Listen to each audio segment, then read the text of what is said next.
But did they get your attention, Rick? Oh my God, they did. I mean, it was pretty surprising. I mean, we talk about the Chinese obviously have been frustrated with the back and forth, but the currency is one that is a dangerous game to play because you saw that in 2016 where the money flows out and it finds ways to leave the system.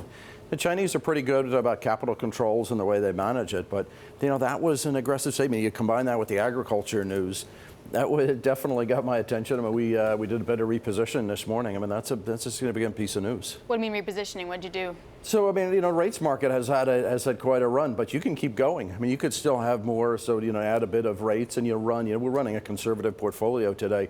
The uncertainty around this is significant. Continue to maintain a liquid portfolio, continue to run a conservative book for a while. So that means that you rebought sort of the long end? Like, where did you find safety and value? There's the rates market is, still, if you think about this could keep going, you think about where the ECB is, and you could have rates continuing to be, by the way, a very valuable part of the portfolio, and rates can continue to rally from where they are today. You could still get another 25 basis points of rate rally from where we are.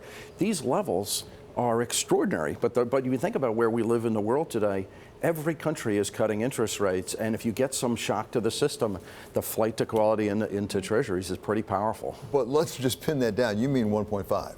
We're at 1.767. Absolutely. Right, you're talking about 1.5. Yeah, I mean, listen, I don't think that's the base case, and you have to believe that we're close to the apex of tension between the U.S. and China. You have to believe that, as the president said, that if China starts to make moves in the right direction, they could pull back on the tariffs. But boy, it certainly seemed like we hit a new level of tension. And you look at European rates, and you look at what the next move is out of the ECB, and then you take every other, from Mexico to India to Indonesia, they're all cutting rates.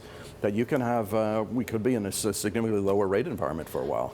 Oh, so what's fascinating to me, though, is the German 10-year Bund yield, at record low, negative 51 basis points, but only moved 1 basis point versus the move that we're seeing in U.S. Treasuries, which is 8-9 basis points in the 10-year. What does that wind up telling you? So a couple of things. I mean, there's not a lot of room left in terms of where European rates, because you're hitting targets. We think there's another 10 to 15 basis points we really could move. And you think about when you look in the developed markets, you look at where Japan is, look at where Europe is, and where the flight to quality can get into, then you see that there's still yield in treasuries. But boy, it's hard to see bunds moving dramatically lower in yield from where they are today. I mean, we had somebody come into our office at the beginning of the year and said that they thought bunds would go to 50. And I said positive or negative, and we've now just gone through negative, and they were on the positive side. These are pretty extreme levels today, and that's why you see that, gosh, I got to get some developed market yielding assets in the portfolio, and treasuries work.